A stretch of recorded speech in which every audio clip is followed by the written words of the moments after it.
Hello people, hope you all well.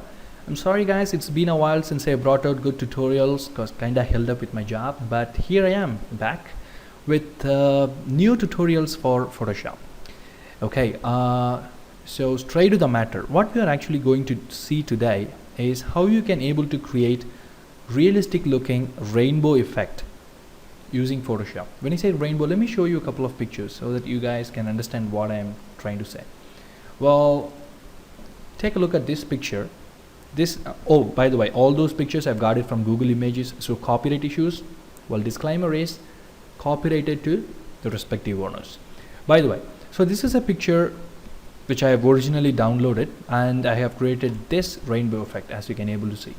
So the original image and with the rainbow effect, well, for me it's kind of convincing. All right, well, I've got more sample pictures for you guys. You can create a rainbow here. In this picture, this is what actually I'm going to use in order to teach you guys right now. I'll tell you the reason. And this, you can create a rainbow here. These are some sample images for you guys. Okay, and before I start my tutorial, why I have chosen this is because this is a tutorial and I have to make it as clear as possible for you guys. So this is kind of a close-up picture when compared with this. All right, so this is a close-up picture, so you can easily follow me when I'm doing it, and that's the main reason why I'm doing that. Once you understand what's the concept is, you can just try that with these kind of pictures. All right, and you know what, there is no full stop for your creativity, by the way. So let's go. Okay, gonna just open this in Photoshop. Okay, here we are. So the first thing, I'm gonna just convert this locked background layer into a normal layer, which is by double clicking it. I'm just pressing OK, and that became a normal layer. Now I'm gonna just create a new layer, so you can click Ctrl Shift N on your keyboard, or else you can click this button in order to create a new layer. So layer 1, so which I'm going to name it Rainbow. Got it. Okay, so then step number 2, find your gradient tool in Photoshop. The easy way to do that, press G. I'm sorry, it's already selected in mine. Just let me do that again. Press G, G as in golf, and the gradient tool is being selected, or you can just click this button straight away. Okay, and this is the default set of gradient that ships with Photoshop, but this is not the end. There are many more gradients that usually come with Photoshop. So we need a Russell Rainbow. The name of the gradient is Russell Rainbow Gradient. How you can able to find it? Through here. Click this gear icon, then choose special effects, and that will ask you the Photoshop whether you can replace the shelf. Press OK, and there. And the last one, as you can see Russell's Rainbow. That's what I mean. When you click that, well, actually what I'm trying to say is Russell Rainbow is ships with Photoshop, so you don't have to create a gradient for this tutorial or this exercise, whatever. Okay, so now I have selected the rainbow gradient, and I'm going to drag it from right to left in order to create it. Oh, oops, sorry. So what's the mistake here is actually the gradient mode is in linear, so you have to just change it to radial. Control Z, make it to radial. Do the same.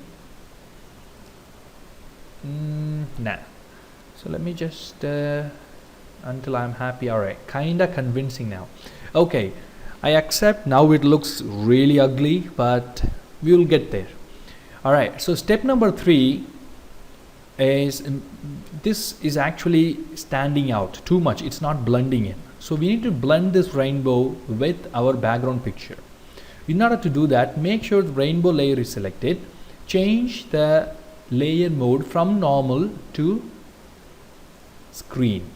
There you go. So what it actually does, the screen, is it mingles the luminosity value of the rainbow layer with the background image that we have. So that's why now it's more convincing than before, because these raindrops and the leaves, everything is see-through. The rainbow became transparent. That's how the rainbow is in nature. All right, but still it is not so convincing. There's one more step to do. Okay, so which is Once that screen mode has been selected, again make sure the rainbow layer is being selected. Go to filter, blur, Gaussian blur. There are many types of blur, but Gaussian blur is a more natural way that people use it. Well, radius is 20, so let me just throw up the value a bit. Oops, too much. Just about maybe 50. Oh yeah, yes. Okay, so as you can see, when compared with before, and now the colors mingle with each other. Like you can hardly see the transition difference between the red to yellow and yellow to blue. So that's what exactly a rainbow looks like. Okay, we almost there, but last but not least, there is one final thing which has to be done in order to get the more convincing feeling, which is in nature rainbow actually appears partially. What I'm trying to say is it's not complete, no matter what, any angle that you look at. Okay, the rainbow actually, either the starting of the rainbow might be missing or the ending of the rainbow will be missing. That's because the angle that we are actually looking at. So intentionally we need to make this rainbow partial in order to get more convincing effect. Okay, so how can we do that in Photoshop? Pretty simple. We're gonna add a quick mask to it and we can do it. Let me show you. Make sure rainbow layer is selected and the icon right here, it's called quick mask. So add layer mask. Yeah, I'm sorry, layer mask, not quick mask. Add layer mask and make sure the white block is being selected. And how you can find out, the 4 corners has been highlighted. As you can see, now it's been selected. So, and here make sure that your primary color is black and your background color is white. Go back to the gradient.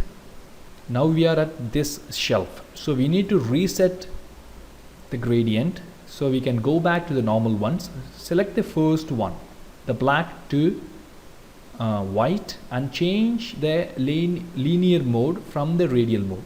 Now we are in a linear mode. What I'm gonna do, I'm gonna just erase the bottom of the rainbow, but not completely. That's my intention.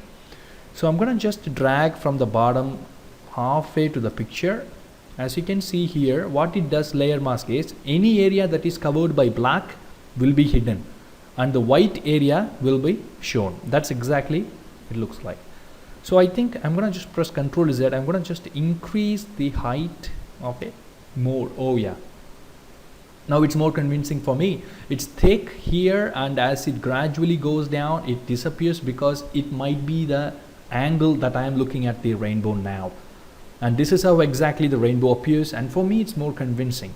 There is one final tip. The opacity of this layer is 100% now. If you feel the rainbow is very thick, so you can just choose the opacity mode and just, you know what, make it lighter.